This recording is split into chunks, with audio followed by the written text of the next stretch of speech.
Hello guys, meron kaming ka-roof. Ayan.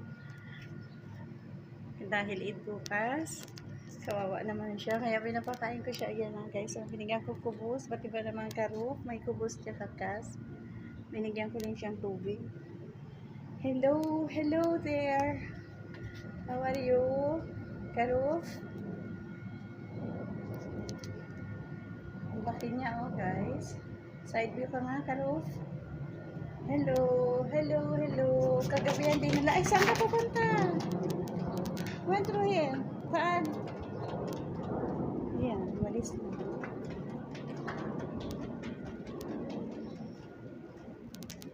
Kawawa naman bukas. Kakatayin na yan, guys. Ayan, wala na. Pinakawala na pa kaming dumi ngayon.